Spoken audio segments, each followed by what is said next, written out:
Kita akan mulai dulu dengan sifat wudhu Nabi SAW di halaman 3. Kenapa kita bahas wudhu? Karena wudhu adalah pintu daripada sholat itu sendiri. Tidak akan diterima sholat tanpa wudhu yang benar. Maka harus tahu tata caranya. Bagaimana syariat Allah Subhanahu Wa Taala mengajarkan kita untuk itu. Perlu digarisbawahi, keutamaan wudhu terlalu banyak. Subhanallah, hari ini tadi saya mau bawa laptop saya terlupa. Tadi pagi saya buru-buru keluar. Ada saya susun banyak sekali hadith-hadith, tidak kurang antara sholat, saf, azan, dan juga dari wudhu, kemudian pengaturan saf, kemudian azan, kemudian sholat, itu tidak kurang dari 100 hadith. Ada sudah saya susun, dan itu tinggal kita bacakan insya Allah. Mudah-mudahan di salah satu hari, 3 hari ini, ada yang sempat kita bacakan itu. Karena ada 2 buku yang akan saya bedah ini. Buku ini dengan izin Allah, dan ada buku lagi satu kecil, itu sifat sholat sunnah Nabi SAW. Kita berharap bisa paketkan ini. Walaupun ini sebenarnya biasanya saya ngisi pelatihan sholat ini lengkap, itu Jumat sampai Ahad. Biasanya 3 hari, tapi ini dipadatkan karena jadwal kantor. Mudah-mudahan Allah Subhanahu Wa Taala mudahkan itu ya. Yang pertama teman-teman sekalian, tentu sebelum saya baca ini keutamaan. Wudhu itu punya keutamaan tersendiri. Di antara keutamanya adalah hadits Bukhari Muslim yang kata Nabi SAW, siapapun yang berwudhu dengan menyempurnakan wudhu itu, maka akan berjatuhan bersama tetesan air terakhir dari tubuhnya seluruh dosa-dosanya. Kemudian riwayat yang lain juga Nabi SAW mengatakan, aku ingin bertemu dengan saudara-saudaraku. Kata para sahabat, ya Rasulullah, kami saudara-saudara anda. Kata Nabi SAW, bukan, kalian sahabat-sahabatku. Saudara-saudaraku yang akan datang nanti sepeninggalku. Ya kita-kita ini. Kata para sahabat, bagaimana anda mengenal mereka ya Rasulullah? Karena nanti kan ketemunya di mahsyar, tidak ketemu lagi di dunia. Kata Nabi SAW, mereka akan datang dalam kondisi seluruh anggota tubuh mereka yang tersentuh air wudhu mengeluarkan cahaya yang terang. Maka bukankah pemilik kuda bisa membedakan kuda-kudanya dari kuda-kuda yang lain pada saat kudanya itu memiliki di 4 kakinya bulu yang berwarna putih? Kata para sahabat, tentu ya Rasulullah. Begitu juga aku nanti bisa membedakan umatku dari umat yang lain. Juga dalam hadis Abu Hurairah meriwayatkan bahwasanya setiap anggota tubuh muslim yang tersentuh air wudhu akan dipenuhi dengan perhiasan yang indah pada hari kiamat. Perhiasannya apa? Allahu a'lam. Allah lebih tahu. Tapi yang jelas kita dijanjikan seperti itu. Oleh karena itu teman-teman, kita harus menekankan tentang masalah wudhu. Dimulai dengan poin pertama, niat dan baca basmalah. Jika seorang muslim akan berwudhu, maka hendaklah ia niat dengan hatinya bahwasanya dia akan wudhu untuk sholat dalam hati saja dan tidak ada lafaz khusus. Ya. Karena nawaitu wudhu'a li rafil hadath dan seterusnya, seperti kalau sholat usolli fardha salatid duhur dan seterusnya. Ini adalah ijtihad sebagian ulama dalam madhab Syafi'iyah. Itu pun mereka mengatakan niat-niat lafaz ini dengan lisan kalau seseorang ragu dalam hatinya untuk menyempurnakannya. Jadi bukan setiap saat dibaca sebenarnya. Sebagaimana kita di Indonesia walaupun dia sudah yakin tetap diucapkan dengan lisan. Kalau mereka kembali kepada buku-buku induk Syafi'iyah tidak seperti itu. Itu hanya kalau ragu. Dia ragu niat hatinya kurang, diikuti dengan lafaz lisan. Jadi tidak pernah kita temukan ada hadis Nabi SAW yang mengatakan kalau mau duhur bacalah usolli fardha salatid duhur, atau kalau mau wudhu nawaitul wudhu li raf'il hadath dan seterusnya. Tapi memang niat dalam hati terlintas mau wudhu saja. Bukan karena terpaksa oleh teman, bukan karena nggak enak sama atasan, pokoknya wudhunya karena mau ibadah. Seperti itulah terlintas dalam hati kita. Lalu dimulai dengan bismillah. Dan ini boleh diucapkan walaupun dia wastafel, di shower tempat mandi. Yang tidak boleh sebenarnya saya ajarkan itu di kloset saja. Ya. Berdasarkan sabda Nabi SAW, la wudu'a liman lam yadhkur ismallahi alaih.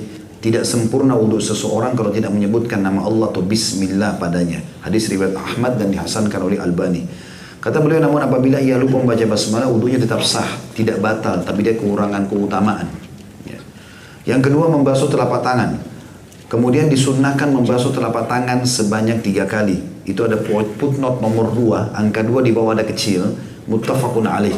Muttafaqun alaih, kalau yang bawa pulpen tulis itu muttafaqun alaih, disepakati oleh 2. Telah disepakati olehnya. Hadis ini disepakati oleh para ulama, yaitu maksudnya Bukhari Muslim. Ada 2. Kalau disebutkan hadis muttafaqun alaih berarti disepakati oleh Bukhari dan Muslim.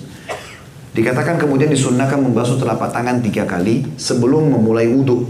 Dan ini sambil menyelat-nyelat jari jemari. Jadi ada sunnahnya juga. Jadi kalau mau wudhu kan telapak tangan 3 kali. Sebelum wudhu telapak tangan 3 kali, cuci tangan juga 3 kali. Itu termasuk sunnah. Untuk membersihkan dulu kuman-kuman. Karena nanti tangan ini akan masukkan air ke mulut dan hidung. Maka cuci dulu tangan 3 kali, baru cuci tangan untuk wudhu yang 3 kali. Jadi kesannya 6 kali cuci tangan ya. Itu dikatakan di sini ada putut nomor 3. Pada keterangan lain disebutkan bahwa membasuh telapak tangan ini di awal wudhu. Artinya ada yang mengatakan itu adalah pisah, ada yang mengatakan digabung. Sambil menyelat-nyelat jari-jari. Nah ini nyelat ini masukkan di antara jari-jari seperti ini. Ya. Supaya antara jari-jari ini semua kena air. Perhatikan ada gambar situ diperlihatkan caranya. Gambar 1 dan gambar 2. Yang ketiga berkumur-kumur. Kemudian berkumur-kumur. Ada putnot nomor 5. Diambil dari Sunan Al-Baihaqi jilid 1 halaman 52 dengan sanad sahih, yakni memutar-mutar air di dalam mulut. Jadi bukan cuma masuk buang, masukkan ke dalam mulut maksimal air, kumur-kumur, lempar ke kanan bagian dalam pipi, ke kiri, ke atas, ke bawah. Bahkan sebagian ulama sunnah saking menekankan masalah pentingnya kumur-kumur agar semua dosa-dosa dari mulut jatuh, maka dia mengangkat dagunya ke atas untuk kumur-kumur maksimal, baru dia keluarkan. Di sini dikatakan setelah dia mutar-mutar air di mulutnya, baru dia mengeluarkannya. Berapa banyak muslimin ambil air sedikit cuma masuk mulutnya langsung diludahkan. Maka belum sempurna, karena seluruh rongga mulut dianjurkan untuk dikenakan itu. Sebagaimana hadits Baihaqi ini. Yang keempat istinsyak. Istinsyak adalah menghirup air di hidung. Dihirup, bukan cuma dimasukkan di ujung hidung.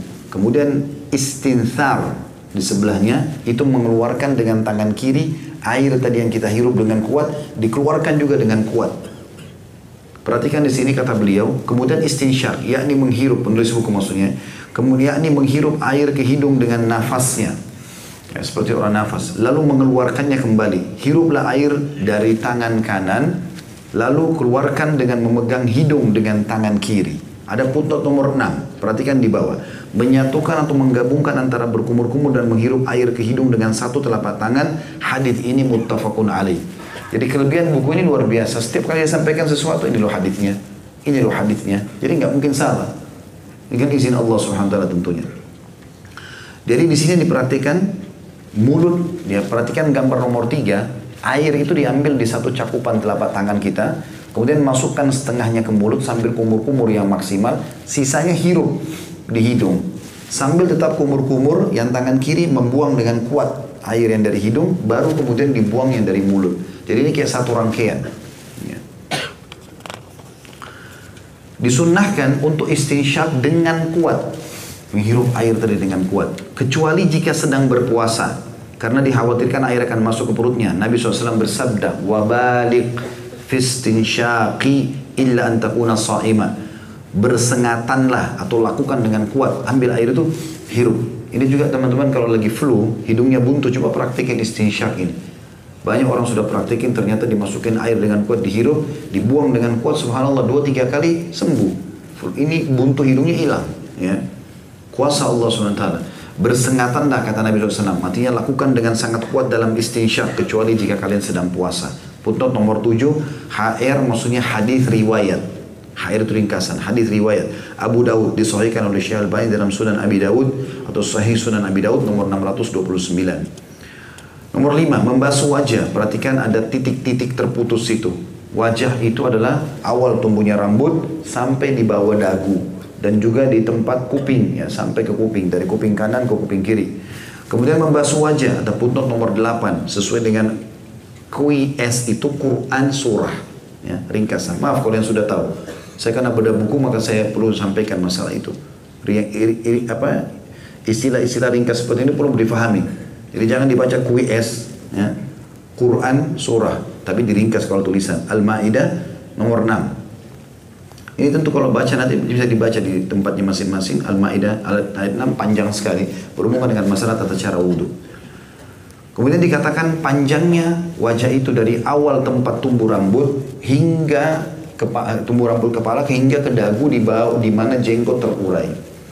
Lihat gambar nomor 5, ada di situ, dilihat titik-titiknya. Kemudian lebarnya dari telinga yang satu hingga ke telinga yang sebelahnya. Lihat gambar nomor 6. Rambut yang ada di wajah dan kulit di bawahnya wajib dibasuh jika rambut itu tipis. Adapun jika rambut itu tebal, maka wajib dibasuh permukaan rambut saja. Jadi kayak jenggot ini, saya diselat-selati, ya. Ya, kalaupun halus maka dibasuh semuanya. Kalau tebal maka cukup bagian atasnya. Akan tetapi disunnahkan untuk menyelat-nyelati dengan jari jemari. Ini berdasarkan perbuatan Nabi SAW yang menyelat-nyelati jenggotnya ketika wudhu. Lihat gambar nomor 7. Ada footnote nomor 9, angka kecil 9. HR hadis riwayat Abu Daud, disahihkan oleh Syaribani dalam Irwaul Ghalil nomor 92. Irwaul Ghalil nama buku ya. Yang keenam, membasuh kedua tangan.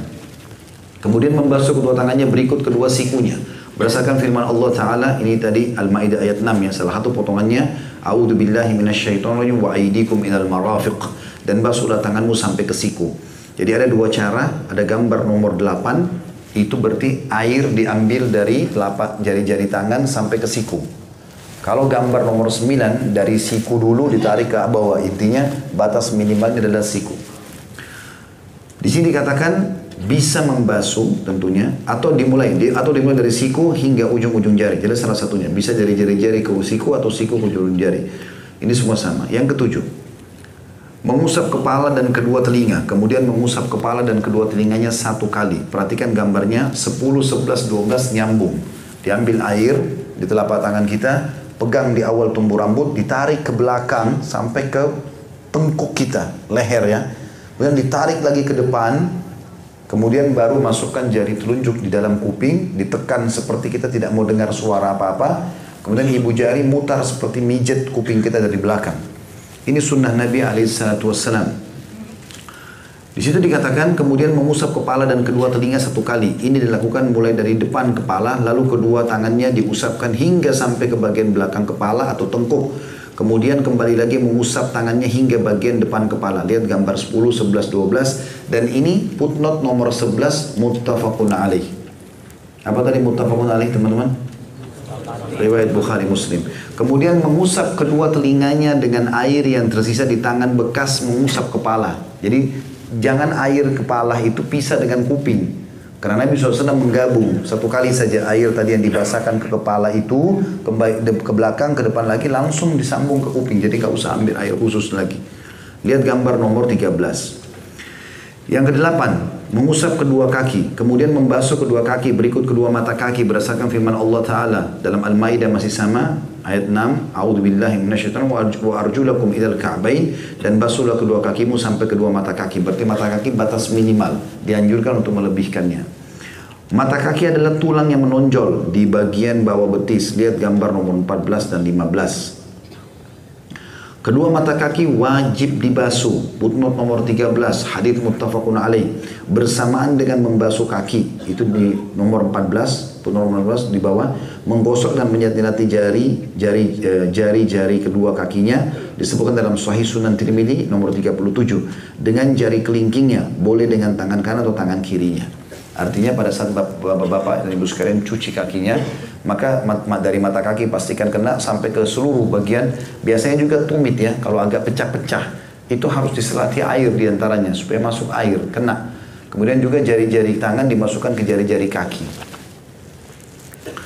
Terus dikatakan orang yang tangan atau kakinya terputus, maka ia wajib membasuh bagian anggota badan yang tersisa, yang termasuk wajib dibasuh. Apabila tangan dan kakinya seluruhnya terputus, maka ia hanya wajib membasuh ujungnya saja. Jadi ada orang Masya Allah, Subhanallah terputus tangan dan kakinya, maka ini diusap saja bagian yang bisa disentuh. Yang kesembilan, membaca doa. Setelah selesai wudhu, maka membaca doa, Asyhadu an la ilaha illallah wahdahu la syarikalah, wa asyhadu anna Muhammadan abduhu wa rasuluh, Allahumma ja'alni minat tawwabin wa ja'alni minal mutatahhirin. Doa ini sudah kita pelajari kemarin ya. Terjemahnya, aku bersaksi bahwasanya tidak ada ilah atau Tuhan yang berhak disembah atau diibadahi dengan benar kecuali Allah semata, tidak ada sekutu baginya, dan aku bersaksi bahwasanya Muhammad adalah hamba dan rasulnya. Ya Allah, jadikanlah aku termasuk orang-orang yang bertobat, dan jadikanlah pula aku termasuk orang-orang yang membersihkan diri. Hadis ini di nomor 15 HR hadis riwayat Muslim.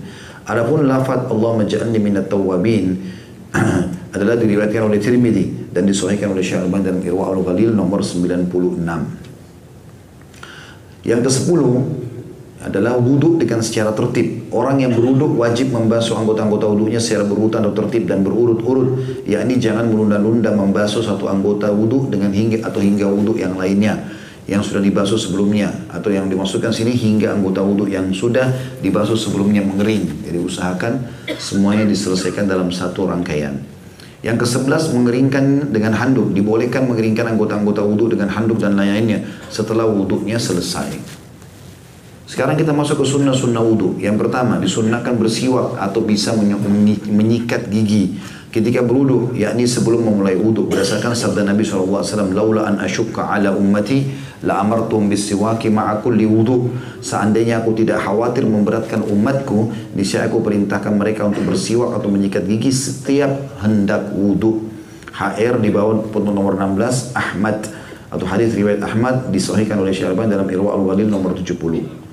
Jadi menggosok gigi, kalau tidak ada, kata sebagian ulama, kalau tidak bisa gosok gigi kayak lagi di kantor gini, nggak ada bawa siwak, maka minimal masukkan jari telunjuk untuk membersihkan gigi, ya, sehingga membantu nanti pada saat sholat berzikir kepada Allah, membaca Al-Fatihah dan seterusnya, baca Al-Quran atau berbicara sama orang tidak akan mengganggu dengan bau mulut itu. Yang kedua, disunnahkan kepada seorang muslim untuk membasuh kedua telapak tangan 3 kali sebelum atau di awal melakukan wudu, ya. Tadi sudah kita bilang, jadi seperti 6 kali dia saat cuci tangan.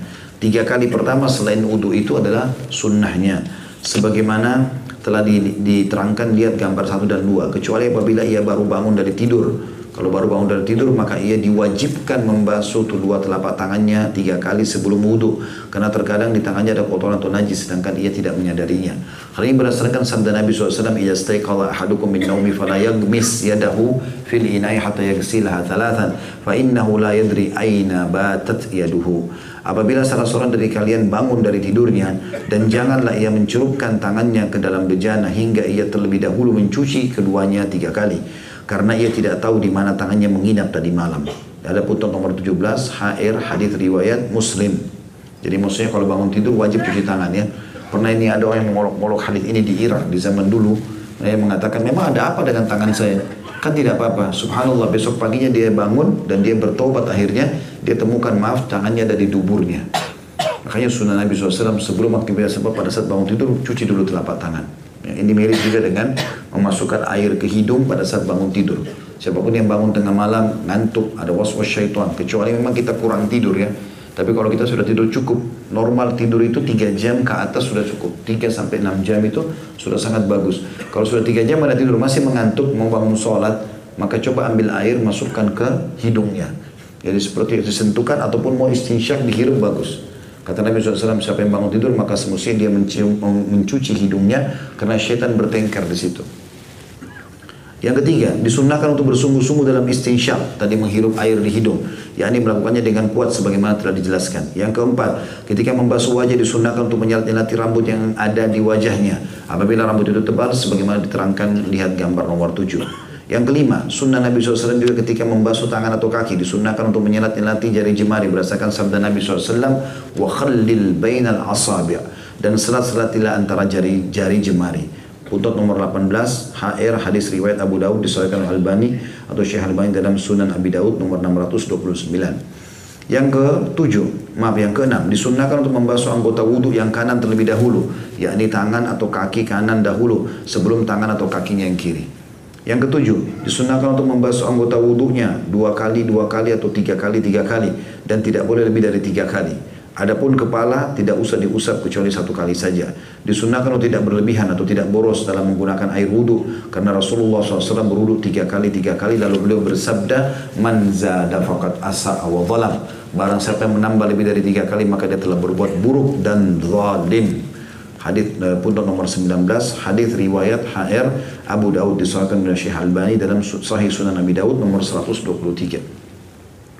Jadi di sini teman-teman saya sarankan kalau buka keran air, buka pelan-pelan, ya, jangan boros dan dipakai secukupnya. Dan pada saat misalnya dia lagi tidak butuh transisi dari satu gerakan pindah anggota tubuh ke anggota tubuh yang lain, matikan dulu. Seperti misalnya kalau kita mau basuh kepala, tunggu untuk kaki, matikan dulu kerannya. Jalan besar-besar air mubadzir. Ini tidak boleh. Mubadzir dengan ini dilarang oleh Nabi SAW. Kemudian hal-hal yang membatalkan wudhu. Wudhu seorang muslim batal dengan sebab beberapa perkara berikut ini. Yang pertama, ada yang keluar dari 2 jalan, kubul dan dubur. Kubul adalah kemaluan, dubur adalah bagian belakang, berupa air kecil ataupun berupa air besar ataupun buang air kecil. Yang kedua, kentut atau mengeluarkan angin. Yang ketiga, hilang kesadaran, baik disebabkan gila, pingsan, mabuk atau tidur nyenyak, di mana seseorang tidak akan sadar apabila ada sesuatu yang keluar dari 2 kemaluannya. Kata ulama, umumnya ulama fikih mengatakan kalau tidur terlentang.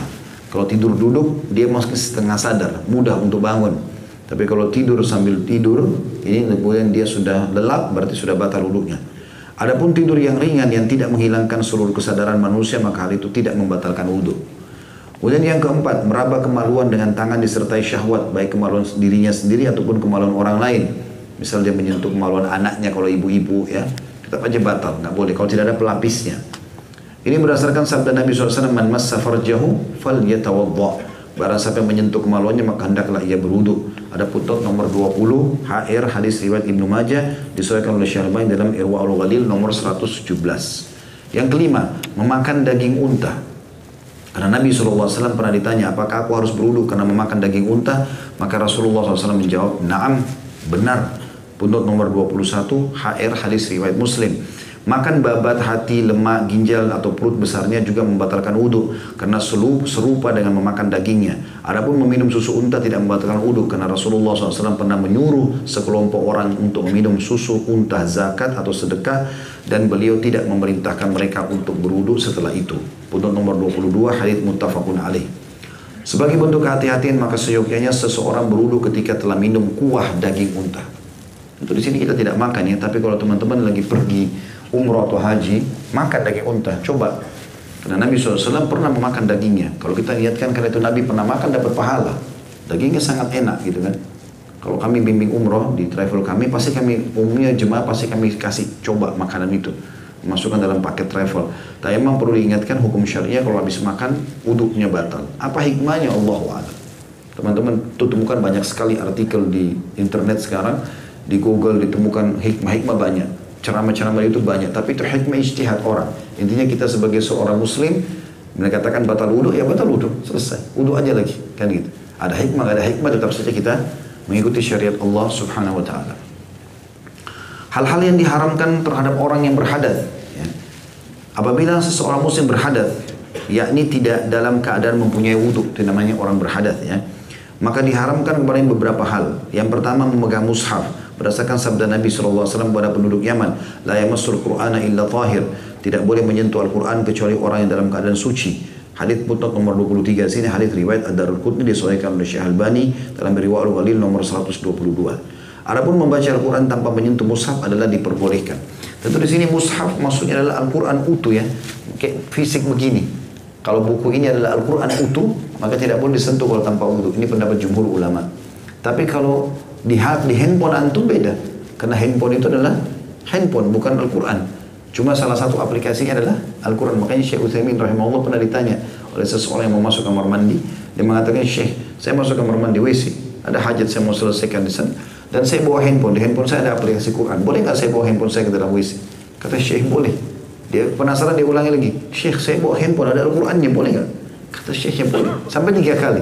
Setelah 3 kali tetap dia bertanya, yang keempatnya kata Syekhnya, saya mau tanya, di kepalamu ada Al-Quran nggak? Dia bilang ada Syekh. Nah coba keluarkan juga. Artinya itu tidak mungkin. Kalau antum bawa fisiknya kertas, dalam WC nggak boleh. Gitu. Tapi aplikasi Al-Quran tidak ada masalah. Makanya ulama bedakan mana mushaf yang utuh dan mana yang aplikasi saja. Seperti itulah kurang lebih. Kemudian yang kedua sholat. Jadi orang dalam keadaan tidak berwudu tidak boleh sholat. Apalagi kalau antum tahu antum tidak wudu. Ini teman-teman kalau ada yang ingatkan kita terima. Saya pernah masuk ke satu masjid, ada orang datang buru-buru mau ikut sholat. Padahal dia sudah dapat jemaah pertama, jemaah kedua. Dan dia wudhu pas depan saya depan masjid. Dia wudhu kerannya dijalankan hanya sentuh-sentuhin air di kaki. Bajunya pun tidak tergulung semua sehingga siku ada tidak kena. Pas dia selesai saya bilang, akhi itu tidak kena. Oh iya, tetap aja masuk ke dalam sholat. Percuma, nggak diterima sholatnya. Buang-buang waktu aja. Gitu. Kalau dikasih masukan, akhi terima, jangan keras kepala ini. Ya, demi kebaikan antum, kita sih sudah bebas tanggung jawab, sudah ingatin kan gitu. Jadi nggak boleh sholat kalau tidak ada wudhu. Seseorang yang berhadat tidak boleh melakukan sholat kecuali berwudhu terlebih dahulu berdasarkan sabda Nabi SAW. La yaqbalullahu sholatan bighairi tuhur. Allah tidak menerima sholat seseorang yang tidak bersuci terlebih dahulu. Footnote nomor 24 hadits riwayat Muslim. Yang ketiga, seseorang yang berhadat dibolehkan sujud tilawah dan sujud syukur karena keduanya bukan sholat. Namun yang lebih utama adalah berwudu terlebih dahulu sebelum melakukan keduanya. Sujud syukur itu beritanya adalah hadis Nabi SAW yang dikatakan dalam hadis sahih. Nabi SAW tidak pernah menerima berita gembira kecuali langsung beliau sujud syukur. Dan ini tidak harus wudu. Sama dengan sujud tilawah, ya antum baca Al-Quran. Wasjud waqtarib. Setiap ada kalimat sujud, gitu kan? Maka kita sunnahnya kalau lagi pegang mushaf atau pegang handphone tadi, misalnya kita dalam keadaan wudu, tapi terlintas ayat tentang sujud, biasanya ada gambar mihrabnya kalau Quran sekarang, termasuk aplikasi di handphone, itu antum disunnahkan sujud. Maka sujud nggak ada masalah walaupun tidak ada wudu, tapi lebih baik kalau punya wudu, karena sujud-sujud ini, syukur dan tilawah ini tidak masuk dalam sholat ya. Yang keempat, tawaf. Bagi teman-teman yang umroh dan haji, kalau lagi tawaf harus punya wudu. Makanya teman-teman kalau tiba di Mekah, sebelum turun ke Masjidil Haram, masuk kamar mandi dulu. Wudu dulu, setelah wudu baru masuk. Batal, harus ulangi wudunya, kemudian dia memulai lagi tawafnya. Seseorang yang berhadat tidak boleh melakukan tawaf sebelum dia bersuci lebih dahulu. Berdasarkan sabda Nabi SAW, at-tawafu bil baiti sholat. Tawaf di Baitullah adalah termasuk sholat. Footnote nomor 25, hadis riwayat At-Tirmidzi disahihkan oleh Syekh Al-Albani dalam Irwaul Ghalil nomor 121. Juga karena Rasulullah SAW berwudu dahulu sebelum tawaf. Footnote nomor 26, muttafaqun alaih. Peringatan penting, sebelum wudu, seorang muslim tidak disyaratkan untuk membasuh kemaluannya terlebih dahulu. Karena membasuh kemaluan itu baik kemaluan maupun dubur hanya diperintahkan setelah buang air besar dan buang air kecil. Adapun ketika hendak wudu maka tidak termasuk dalam perintah tersebut. Wallahu a'lam.